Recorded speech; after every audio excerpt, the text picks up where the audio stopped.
ayahuasca chemist at number 1. Someone try to stop me. You can't go and put your team top 3 every fucking time you win a game.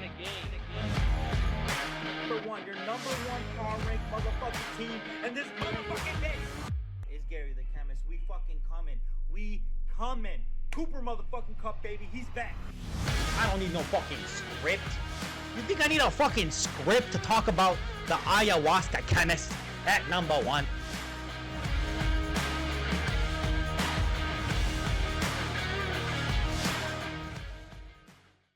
Ladies and gentlemen, welcome.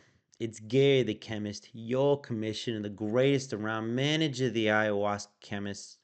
This is the first video we're uploading to YouTube this year. I've done a couple of little things here and there, you know, because I'm still good, I'm a motherfucking chemist. But I feel like the people need to know. The people need to know what the fuck is going on in CHM Foosball.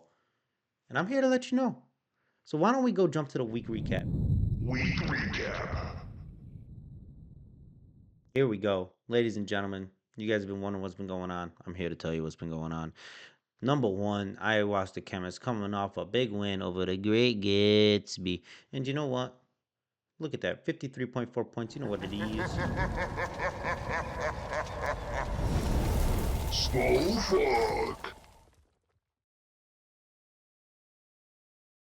Skull fuck. All right, there you go. It's a skull fuck. So, skull fuck for myself. I gotta give him some props. I gotta do it. We gotta also go ahead and give a skull fuck to wasn't there another one? Oh, there it is. The tribe called Question. Skull fuck. Certified crash outs. Taking a skull fuck, ladies and gentlemen. Cop off my hawk with another win. The Frauds bye week with another close win. The Mighty Wombats with a win. He needed that one. And Go Pack Go with a nice big performance against the Cincinnati Lights. Oh, ladies and gentlemen, that man, he has fallen off the Cincinnati Lights. We're here to tell you what's going on. Just to give you guys an idea, cop off my Hawks 10-0, the Frauds 9-1, Tribe Called Questionable 7-3, Certified Crash Out 6-4, Go Pack Go 6-4. You're truly the ayahuasca chemist at 5-5, F the Medium 5-5, Cincinnati Lights 4-6, the Great Gatsby 4-6, 2-8. For back to biting, the kneecap collected John Anderson, 30 Burton, the boys 1-9, the reigning champ, and Mighty Wombats sitting in the cellar as per usual lately. 1-9. That was a man. He's a regular season champion right there. So there you go. There's your week recap. But I also want to introduce something new for you guys. This is one of the things that we're starting to try out over here. This is called the Skull Fuck Tracker, ladies and gentlemen. So the Skull Fuck Tracker will keep track of your skull fucks during the season. I myself have one regular, good old fashioned skull fuck, the Tribe Called Questionable with a skull fuck, and an ultra skull fuck. We also have bye week / the Frauds with a skull fuck, and the Cincinnati Lights with an ultra skull fuck, despite being one of the worst teams in the league. So, with that said, you know, I keep saying the Frauds. Y'all don't know, but you know what? Y'all about to find out. So why don't we jump over Power rankings. power rankings, ladies and gentlemen?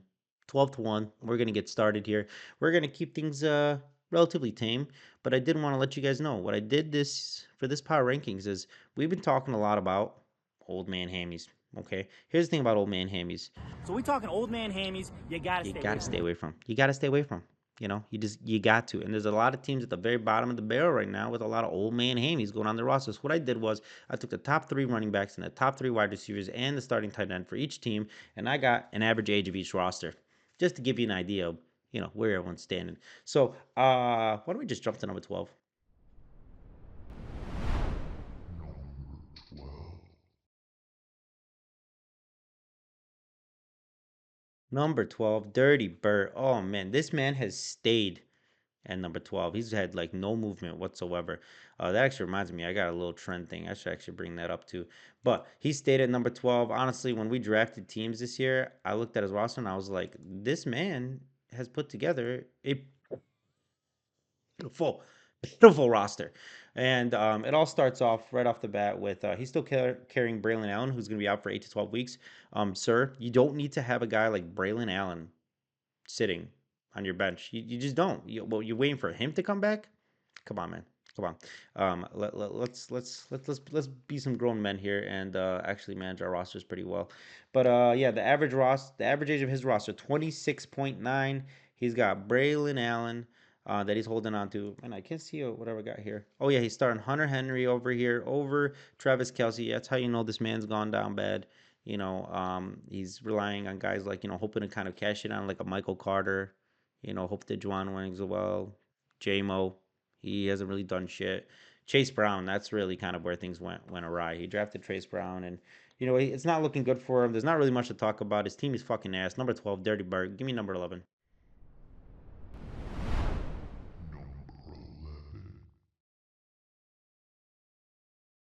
Number 11. Oh man, ladies and gentlemen, in my early power rankings actually this year, I know many of you guys haven't seen it. I had him at number 2. Number 2, I felt good about that man's roster. Now, granted, he's had a handful of injuries here, but what makes his roster so pitiful? First and foremost, he does have one of the youngest rosters in the league here at 24.9 for his age. So he's got that little baby cry there. Do I have a baby cry thing? I think I do. Little baby roster, and I do too well. Number 11 is going to be Cincinnati Lights. Look, he's done some things well, like Odunze. Oh, great pick in Odunze. He's got Javante Williams. He really kind of cashed out with those two, but then really not much going on other than that. He's relying on Matt Stafford now because Lamar Jackson, he's not an old man, but he's got that hammy injury. And was it a hammy? I think it was a hammy. And those tend to linger, so he hasn't really gotten much out of him either. But when you look at his roster, really not much to get excited about. Brian Thomas Jr. coming off his best game of the season. What was it, 4 catches, 80 yards or something like that? Nothing crazy, nothing to get excited about. Number 11, the Cincinnati Lights. Stay in the cellar, my friend.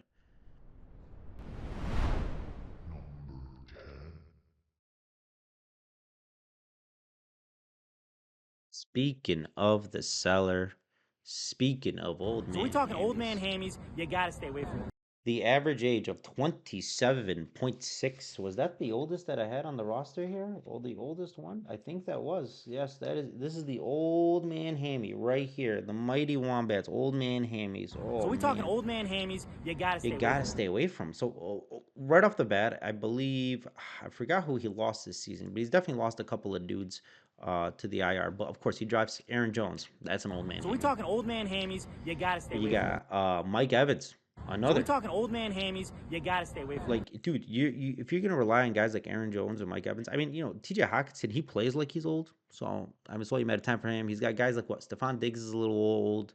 You got Cooper Cup, he's a bit old. You got Derrick Henry, he's old. There's a lot of guys on his roster that you're just looking at him going like, they're all just bound for injury. When you can't draft this many old men and then expect yourself to get through the season healthy and put together.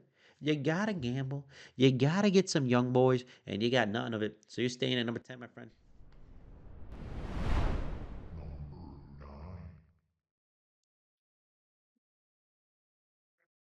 Up 2 spots. He's sitting at 6-4, but go pack go. Another man who's he's also got a handful of old players on his team. When I was doing his average age, which comes out to 27, the reason why he got brought down so low is Keon Coleman's only 22. So because of that, it really dropped down his average. But he's got Saquon who's getting up there. He's got Devontae Adams. Oh, that's a man. It's kind of an old man hammy waiting to happen. Devo Samuel's another one. Oh man, just waiting to happen on his bench, bro. Or I guess one of his starters, Nick Chubb. That's another old man. That's an old man hammy waiting to happen. Kareem Hunt. That's another old man. It's just a lot of men who could really fall apart here. Really fall apart. They're getting close to my age, and I can tell you, man, my quad is starting to give. So the fact that they're hammies, man, I feel for them. But go pack, go up 2 spots. Devontae Adams is great. Honestly, I think the best is yet to come for Devontae Adams. I think it's gonna be great. I think he's got some good players too. Debo's been having a great season as well. He's trying to hope in for Romeo Dobbs, but do not trust that Packer receiver. That's one thing I've learned. And so because of that, he's got good players, but a lot of injuries. It's just like I can't. I don't get too excited looking at his roster. He's sitting at number 9. Let's get to number 8.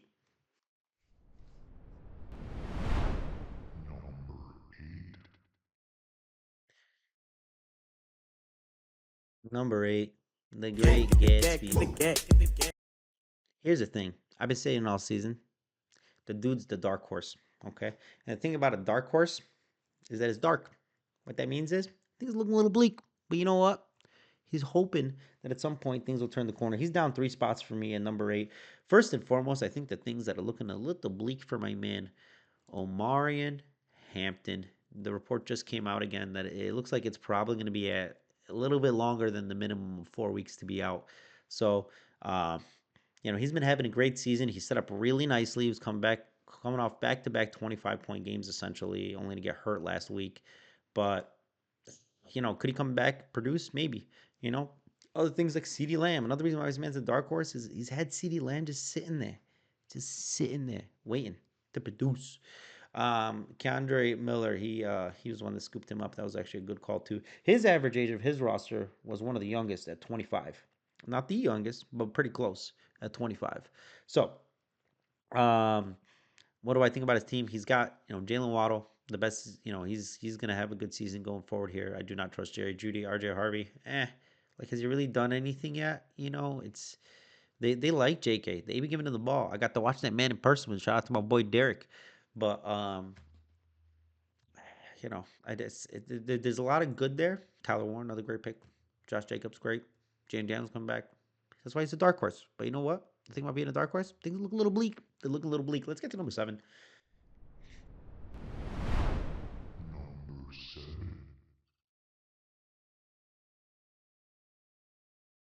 I mentioned, but the gets was done. So certified crash outs. The crash outs staying put, and number 7, a very middling roster. Now, why do I say that? Because you know what? Upper end stuff, Jameer Gibbs, fantastic. QJ. QJ has been having a great season, and you know what? That was a fantastic trade. Fantastic, if I do say so myself. Coming from Gideon, really impressive stuff. He traded away Lad McConkey, and he just like booted out and picked up QJ a handful of weeks ago, and QJ's been great.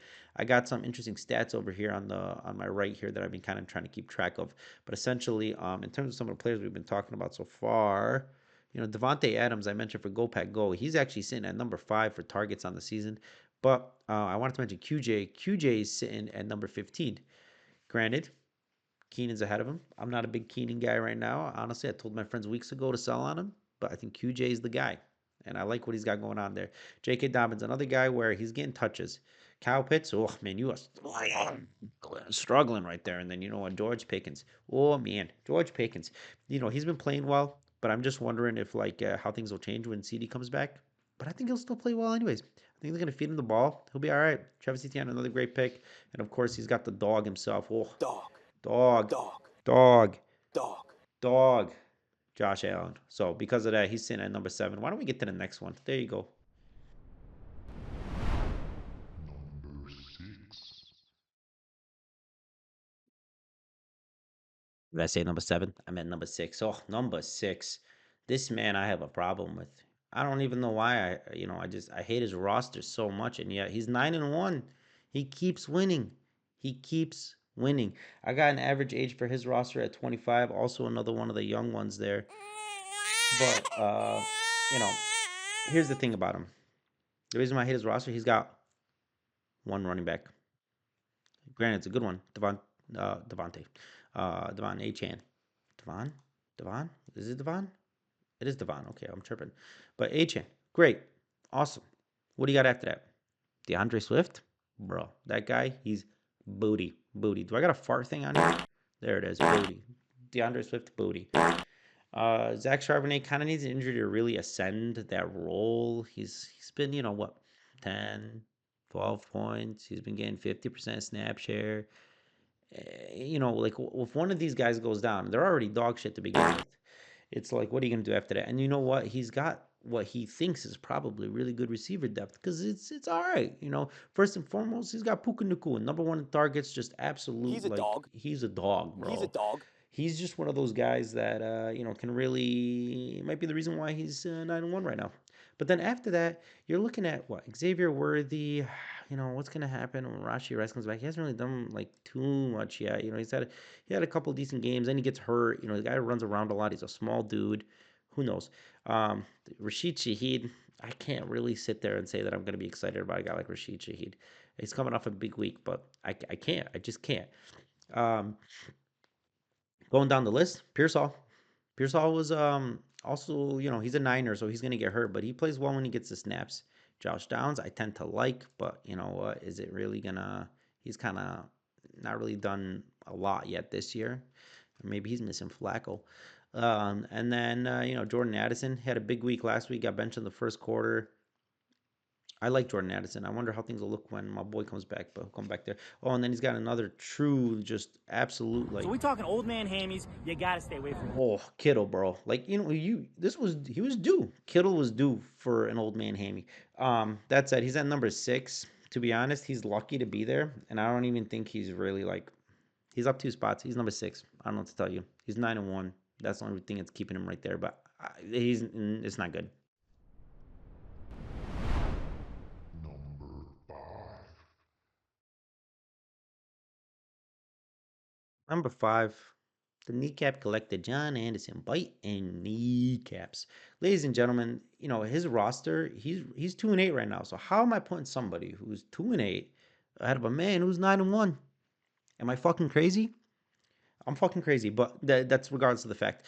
Um, the point is, when it comes to biting kneecaps, he's made a couple of trades his best couple weeks. I mean, maybe this is some sympathy rank. Maybe it's a little guilt rank because I got Jamar Chase away from him. But to be honest, I think it worked out for the both of us. I like Marvin Harrison Jr. Maybe it's because he's one of my guys, but I gave him Marvin Harrison Jr. and Montgomery for Jamar Chase before last week. Jamar Chase had a good game, only had one catch in the first half, but now he's got Flacco, so we'll see. Either way, then he went ahead and made another trade where he got McMillan as well as Kamara before last week, where the snap share really started to decrease in the carry load for Trey McBride. He gave away Trey McBride. It's like, okay, he gave away a premier tight end, but you know what? Like, I know like there was the Kamara aspect of it as like a running back depth, and I don't know. We'll see. I feel he might get you. Who knows? Who knows what can happen? But I love rookie receivers, top end rookie receivers who are getting a lot of targets. He's what was he in targets?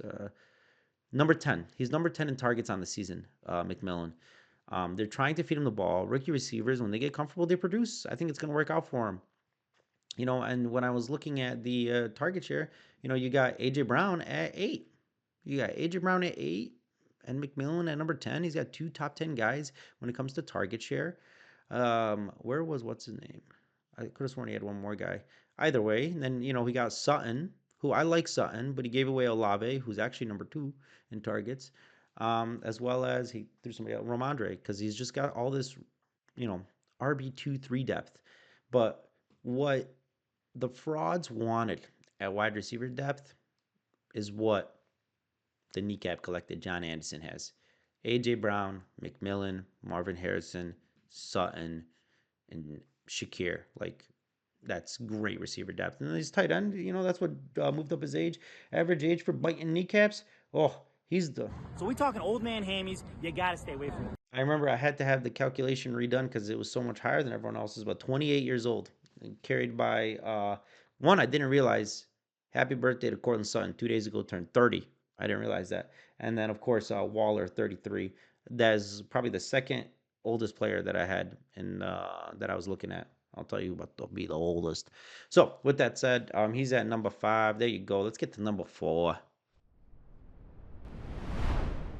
Number 4. The tribe called questionable. I think he did a interesting little switch there when he offloaded Kamara really at the right time. It was pretty impressive. But why do I got him at number 4? Because number 4, technically, he's down 2 spots. Because despite, I feel like he offloaded Kamara at the right time. And I love McBride. I love McMillan. But I look at his roster and I think, does he really have the running back depth to make this work? And the wide receiver depth's like, a lot of top end talent, but where do we go from there? So here we go. Number 1, let's just talk about the good. Igbuka, Amon-Ra St. Brown, Trey McBride.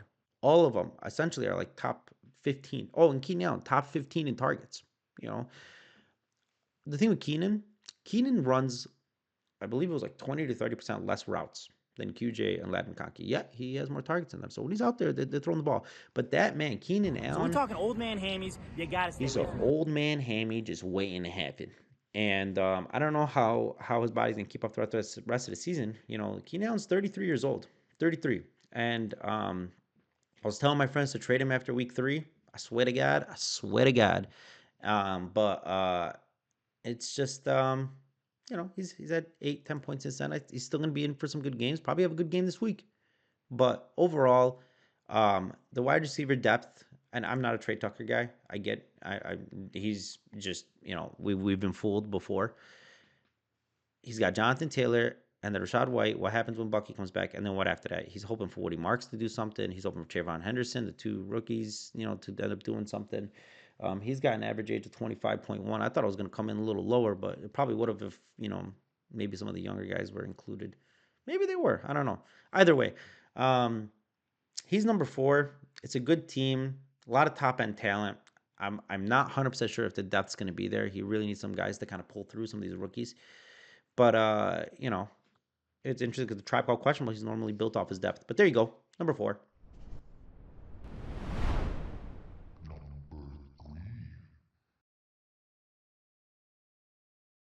Number 3, despite being 5-5, F the median, he is up 1 spot for me. Number 3, yes, number 3. Average age of 26.4, one of the older rosters that we got to work with. Now, why do I like his team? Also, another dude with really good depth. Okay, at the the receiver position. When it comes to the receiver, for a guy like I gotta pull up the thing here.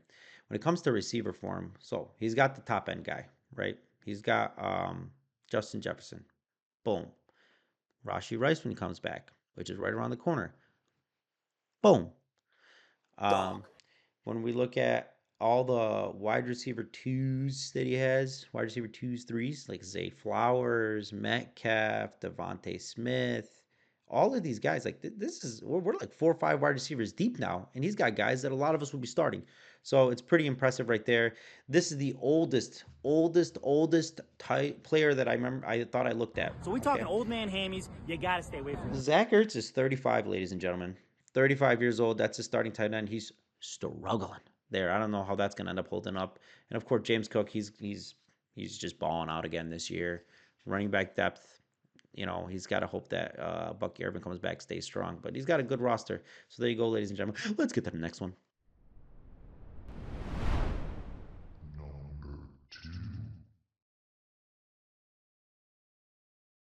Number 2, yours truly, the ayahuasca chemists coming in hot. We've been moving, up another spot. We're 5-5 this year, but we've had a lot of great performances. I believe we're at least top 3 or 4 in scoring. We've been number 1 or 2 for a decent amount of things there. So let's talk about what makes the ayahuasca chemists any good. Okay, number 1. When I was talking about targets there, I was looking top 15.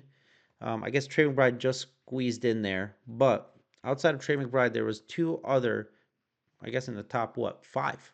There's 2 players in the top 5 that are not wide receivers in targets.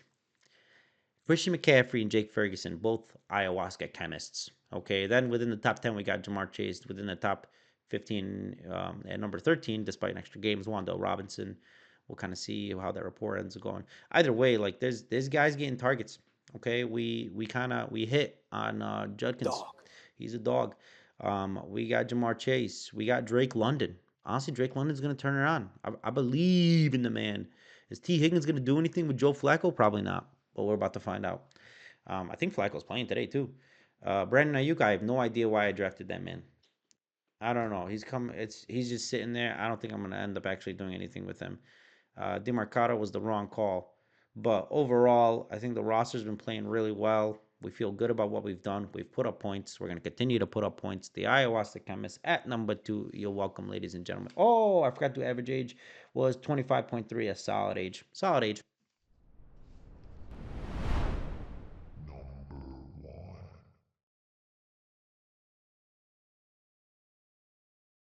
Number 1, with an average age of 23.7. I don't even. No one else even got as low as like the low 24s. Man, did anybody even hit the 24s? I don't even know if anybody else. Oh yeah, Cincinnati likes 24.9, and there was a couple at 25, and then other than that, then you got this guy sitting at 23.7. No old man hammies yet to consider. Oh well, actually, there's one old man hammy. Oh, I didn't put him in the things because I really didn't think he was his top three receiver. But you got Chris Godwin. Chris Godwin's getting older. He had a pretty good season before he got hurt last year, but he's 29, so that might be an old man hammy waiting to happen. But he's got the depth to work. So why do I put him at first and foremost at number one? You got to have top end talent, and you got to have really top end depth, right? In the sense that your number twos and your number threes need to be like studs. Okay, so Drake May, stud. Bijan Robinson. Dog. Bijan's only 22, I believe, which I was pretty impressed about. So when you talk about some of his top end players that are playing really well, like JSN, Dog. oh, dog. But JSN's only 23. Cam Scatterbu, Dog. 22. Like he's also a baby. Bijan. You got Garrett Wilson, who is sitting at number 6 in targets. So, and then as well as he just picked up Chris Olave, who's not as old as you would imagine. He's only 25. It just feels like he's old. But when we talk about top 10 targets, you got number 2 is Chris Olave, number 6 is Garrett Wilson, and number 12 is Jackson Smith and Jigba. So right off the bat, just a lot of guys who are getting a lot of balls thrown their way, and those aren't even his best dudes. Well, Jackson Smith and Jigba is, but it's Bijan, Jackson Smith, and Jigba. Jalen Warren's playing well when he plays. He's just a guy you can plug in, feel all right about 10 points for. He's got Brock Bowers, who hasn't really turned it on yet, but Theo Johnson coming off another big game last week. Ramondre Steven he traded for just to have that depth piece that he was looking for at that running back position. So when we're talking about a guy who goes 3 running backs that he can plug and play: Bijan, Scatabo, Jalen Warren, and then a receiver: Jackson Smith and Jigba, Garrett Wilson, Chris Olave, and then he's got guys on the bench like Godwin, and then maybe Bowers comes in, and then what, does Travis Hunter turn things on? No, he doesn't. So quit trying to act like it's gonna fucking matter if he scores a touchdown on defense. And then Ramondre and all these guys. He's got a good roster. Well, what can I say? He's got a very good roster, and he's at number one.